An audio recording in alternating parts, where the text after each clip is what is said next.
So this is the power of discipline I am talking about.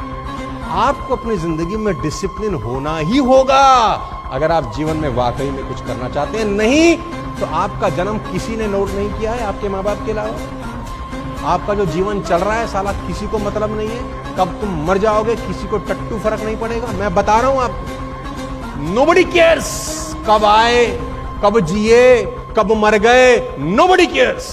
Duryodhan ने सवाल पूछा था भगवान कृष्ण से कि मुझे पता है कि ये जो मैं कर रहा हूं वो गलत है, लेकिन मैं चाह करके भी खुद को रोक नहीं पाता हूं, ऐसा क्यों होता है? उसके पीछे दो वजह है। एक संगति बहुत इंपॉर्टेंट है, दूसरा ठहराव, अकेले में वक्त बिताना। जितना आप अकेले में वक्त बिताते हो उतना ही आप अंदर से ठहरते चले जाते हो। फिर लाइफ में आपको क्लियरली नजर आने लग जाता है जिस चीज की जितनी जगह होती है बस वहीं तक रहती है, ना उससे ज्यादा ना उससे कम। गरीबी का मजाक उड़ाते हैं तो एक बार सोचिएगा कि जिस भगवान ने आपको अमीर बनाया है उसी भगवान ने आपको गरीब बनाया है, यानी गियर उसी भगवान के हाथ में है। आज आपको आगे का गियर लगाया है तो कल है आपको पीछे का गियर लगा देगा। इसलिए पैसा और सूरत का घमंड मत कीजिएगा कभी भी। है तो कश्ती डूब जाती है और घमंड ज्यादा हो जाती है तो हस्ती डूब जाती है। जिस दिन आपको घमंड होने लगे ना अपने आप के ऊपर कि हम बहुत बड़े हो गए हैं, हम बहुत पढ़ लिए हैं, हम बहुत सक्सेसफुल मैन हो गए, हम बहुत बड़े बिजनेसमैन, हम बहुत मतलब जिस दिन आपको घमंड हो गया ना उस दिन आप शमशान घाट में जाके दिखेगा आपसे नायाब लोग, आपसे अच्छे अच्छे लोग वहां खाक बन गए।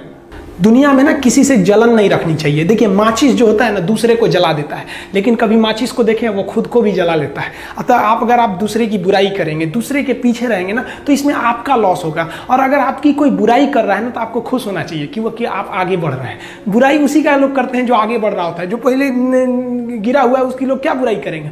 और जब भी आपकी कोई बुराई करे तो आप उसे सहज स्वीकार करें और आप उसे प्रूव मत कीजिए कि हम ये नहीं है। हम लोग गलती क्या करते हैं स्टूडेंट लोग कि प्रूव करने लगते हैं। नहीं, आपको अपने आप को इंप्रूव करना है। अगर कोई गलती हो गई है, आपको कोई बुराई कर रहा है तो आप उसको सहज स्वीकार कीजिए। जिस दिन आपके अंदर अपनी बुराई सुनने की क्षमता आ गई, यकीन मानिए आप सफलता के दहलीज पे अपनी पहली कदम रख दिए उसी दिन।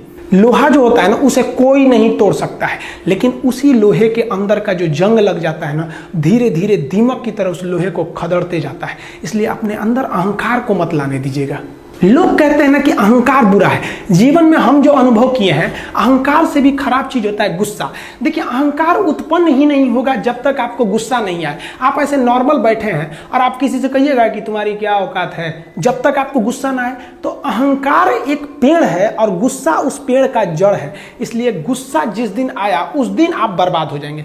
किसी भी व्यक्ति को बर्बाद कराने के लिए सबसे जरूरी है गुस्सा दिलाना। आपको पता है लोहार जो होता है, लोहार वो जानता है कि लोहे को हम ऐसे नहीं मोड़ सकते हैं, बहुत ही शक्तिशाली है। इसलिए लोहार ना इस लोहे को ना आग में डाल के इसे गुस्सा दिलाता है। जब ये गुस्से से लाल हो जाता है ना तो जहां गुस्सा आया आप अपनी ताकत खो देते हैं और ये लोहा अपनी ताकत खो देता है और एक मामूली हथौड़े के चोट से लोहा मुड़ जाता है। तो जिस दिन आपको गुस्सा आ गया समझ जाइए कि आप अपनी ताकत खो रहे हैं। जब हम